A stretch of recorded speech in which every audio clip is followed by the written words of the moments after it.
দাদুকে সালাম করো।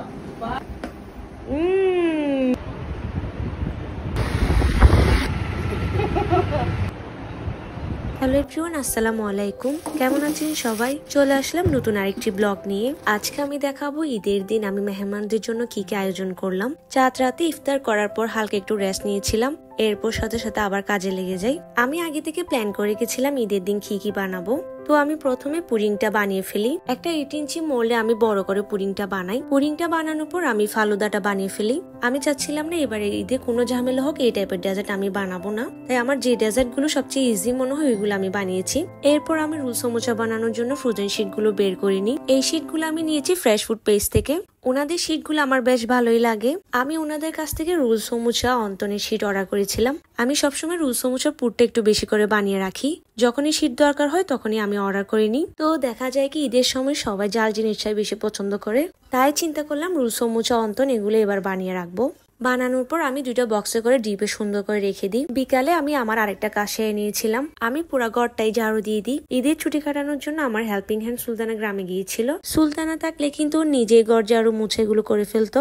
ঘর পরিষ্কার করার সময় নুরাকে ওর পাপা বাইরে নিয়ে যায়, যাতে আমার কোনো কাজে ডিস্টার্ব না হয়। আমি এক এক করে প্রতিটা রুম পরিষ্কার করে ফেলি।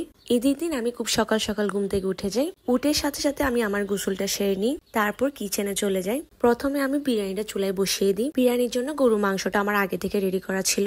27শে রমজান প্রতিবারই আমরা গরু মাংস কেনার সময় ঈদের জন্য ঠিকঠাক করে রাখি। এদিকে আমার হাজব্যান্ড ঈদের নামাজ পড়ার জন্য বের হয়ে যায়। এরপর আমি শরবত, ডেজার্ট এগুলো রেডি করে ফেলি। নুরার পাপা বের হওয়ার সাথে সাথে দেখি নুরাও ঘুম থেকে উঠে যায়। এরপর ওকে গোসল করানোর জন্য আমার যুদ্ধ শুরু হয়ে যায়।